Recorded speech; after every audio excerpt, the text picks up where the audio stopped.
चौटाला परिवार की दोनों ही पार्टियों के लिए आज अग्नि परीक्षा का दिन था। राजस्थान की सियासत में बीजेपी के साथ गठबंधन का रास्ता देख रही जेजेपी के लिए आज सीकर में बड़ी रैली करना जरूरी था, तो दूसरी तरफ 6 महीने से परिवर्तन यात्रा कर रहे अभय चौटाला के लिए भी इंडिया गठबंधन में शामिल होने के लिए कैथल में दमदार रैली करना जरूरी था। आज दोनों ही रैलियां अलग अलग मकसद के साथ, अलग अलग संदेश के साथ पूरी हुई। जहां जेजेपी की रैली सीकर में सफलता की बड़ी कहानी लिख गई, वहीं दूसरी तरफ इनेलो की कैथल रैली मायूसी के साथ खत्म हुई। जेजेपी की रैली को बेहद सफल बनाने में जिस शख्स का सबसे ज़्यादा योगदान रहा वो थे दिग्विजय चौटाला। जेजेपी पार्टी महासचिव दिग्विजय चौटाला सीकर की रैली को कामयाब करने के लिए पिछले 20 दिनों से राजस्थान में डेरा डाले हुए हैं।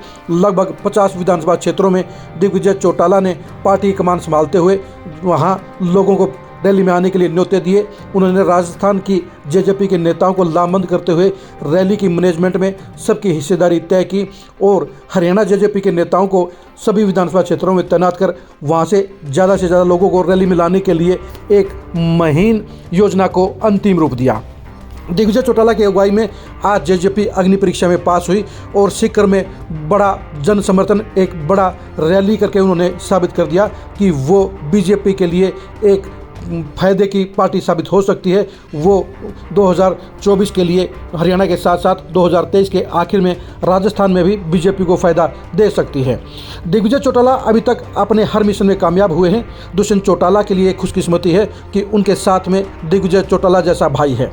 दिग्विजय चौटाला ने जेजेपी और परिवार दोनों के लिए हर मौके पर उन्होंने अपना अहम योगदान दिया है और अपनी भूमिका को सफलता से निभाया है। जेजेपी की सीकर रैली को कामयाब करने में दिग्विजय चौटाला ने सबसे ज़्यादा मेहनत की और उन्होंने अपनी भूमिका को खास तौर पर आगे रखते हुए एक रणनीतिकार के तौर पर अपने आप को फिर से स्थापित करने का काम किया। इनसो को लगातार मजबूती देते आए दिग्विजय चौटाला ने सीकर की रैली को एक मैनेजमेंट के तरीके से एक बेहतरीन मैनेजमेंट का रूप दिया और उन्होंने रैली को बेहद सफल बनाकर ये बता दिया कि उनकी अगुवाई में जेजेपी हर बार नए कीर्तिमान स्थापित कर सकती है और जेजेपी उनकी अगुवाई में लगातार बड़ी रैलियां करने में सफल हो रही है। दिग्विजय चौटाला ने जहां पिछले साल भिवानी में बड़ी रैली का सफल आयोजन किया था, वहीं सीकर की रैली और भी ज़्यादा मायने रखती है क्योंकि सीकर की रैली ऐसी जगह पर हो रही थी जहां जेजेपी का ना जनाधार था, ना जेजेपी के पास बड़े नेता थे और ना ही वोट बैंक था। सिर्फ 6 महीने पहले शामिल हुए 5-6 नेताओं के बलबूते पर दिग्विजय चौटाला ने टीम वर्क करते हुए सभी नेताओं से बेहतरीन परफॉर्मेंस ली और राजस्थान की सियासत में जेजेपी को जोरदार एंट्री दिलाने का काम किया।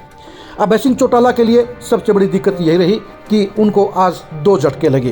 पहला झटका उनका कांग्रेस के किसी नेता का नहीं आने का लगा क्योंकि इंडिया महागठबंधन में शामिल होने को लेकर इनेलो लगातार कोशिशें कर रही हैं और अभय सिंह चौटाला की टीम लगातार ये प्रचार कर रही थी कि 25 सितंबर को बड़ा ऐलान हो सकता है, यानी इंडिया गठबंधन में शामिल होने का इनेलो को न्योता मिल सकता है, उसके बारे में बड़े नेता बयान दे सकते हैं। अभय सिंह चौटाला के लिए आज परेशानी इसलिए भी हुई कि उनकी रैली के मंच पर ना नीतीश कुमार थे, ना तेजस्वी यादव थे, ना लालू यादव थे, ना अखिलेश यादव थे, ना ही सत्यपाल मलिक आए, ना हनुमान बेनीवाल आए, ना जयंत चौधरी आए, यानी 90% बड़े चेहरे आज रैली से गायब रहे। इनेलो की रैली आज भीड़ के हिसाब से भी फेल रही क्योंकि लगभग 60% ही पंडाल भर पाया और 40% इलाका एरिया खाली रहा। आज भीड़ को लेकर अभय सिंह चौटाला का विश्वास, आत्मविश्वास आज गलत निकला और भीड़ के कम आने के चलते रैली फेल ही कही जाएगी।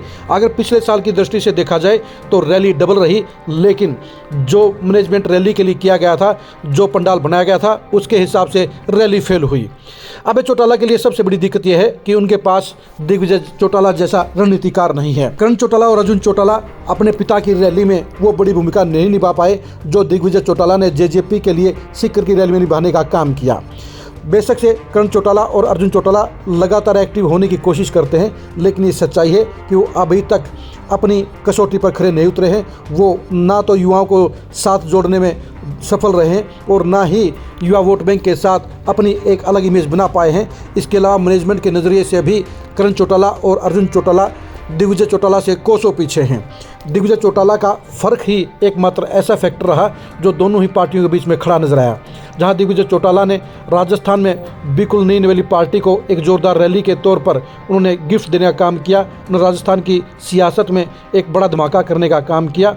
वहीं दूसरी तरफ कैथल की रैली उम्मीदों से कम रही, वो लोगों की संख्या के हिसाब से कसौटी पर खरा नहीं उतरी और वहाँ पर इनेलो को लेकर वो सपोर्ट नहीं मिली जो मिलनी चाहिए थी। यानी दिग्विजय चौटाला के कारण जहाँ जेजेपी की सिख रैली कामयाब रही, वहीं अभय सिंह चौटाला की मेहनत के ऊपर एक रणनीतिकार नहीं होने के चलते पानी फिर गया। अगर अभय सिंह चौटाला को पहले एहसास होता कि इतनी संख्या में लोग नहीं आएंगे तो पंडाल छोटा रखा जा सकता था और उस पंडाल को भरकर ये दिखाया जा सकता था कि इनेलो लगातार ग्रो कर रही है, लगातार जन समर्थन हासिल कर रही है।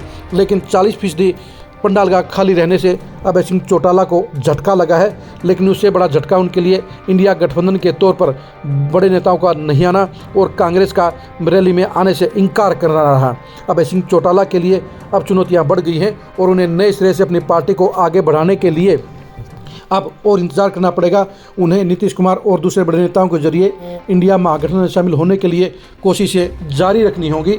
लेकिन जेजेपी के लिए दिग्विजय चौटाला की अगुवाई में आज राजस्थान की सियासत में एक सुकून भरा दिन रहा। सफल रैली के जरिए अब जेजेपी बीजेपी के साथ विधानसभा चुनाव के लिए अब गठबंधन के तौर पर एक पॉजिटिव बात कर सकती है। अब जेजेपी को ही इस बारे में पहल करनी होगी क्योंकि बीजेपी बड़ा पार्टनर है और आज की बड़ी रैली के जरिए ही दुष्यंत चौटाला को बीजेपी हाईकमान के साथ राजस्थान में गठबंधन के लिए बात करनी होगी।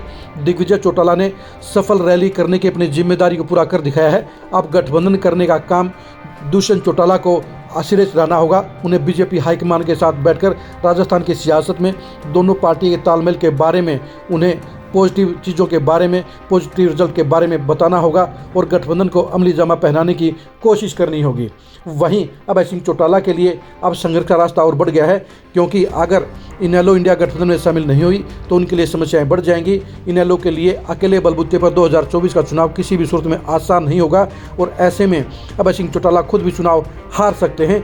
यानी जहां आज जेजेपी की सिख रैली की कामयाब ने जेजेपी के कैडर में, जेजेपी के नेताओं में जोश का संचार भरने का काम किया है, वहीं आज कैथल के अंदर इनेलो की रैली फेल होने के चलते, इंडिया गठबंधन की तरफ से रिस्पॉन्स नहीं मिलने के चलते, कांग्रेस के नेताओं के नहीं आने के चलते और इंडिया महागठबंधन के टॉप के 6 नेताओं के नहीं आने के चलते रैली को जो रिस्पॉन्स मिलना चाहिए था, रैली से जो संदेश जाना चाहिए था, वो पूरा नहीं हुआ है, जिसके चलते इनेलो की रैली पूरी तरह से फ़ायदे से, पूरी तरह से मकसद से दूर रह गई है, जिसके चलते अब अभय सिंह चौटाला के लिए मुश्किलें बढ़ जाएंगी, चुनौतियां बढ़ जाएंगी। अब देखने की बात यही है कि दुष्यंत चौटाला अपने छोटे भाई की मेहनत को अब किस तरह से बीजेपी नेताओं के साथ गठबंधन के तौर पर पेश करने का काम करते हैं और अभय सिंह चौटाला कैसे अपने दोनों ही बेटों को दिग्विजय चौटाला की तरह रणनीतिकार बनाने का काम करते हैं। जेजेपी और इनेलो की दोनों ही पार्टियों की 2024 को लेकर रणनीति को जानने के लिए आप लगातार खरी न्यूज़ के साथ बने रहिए। आप हमारे फेसबुक पेज के साथ लाइक कीजिए, आप हमारे यूट्यूब चैनल को सब्सक्राइब कीजिए। नमस्कार।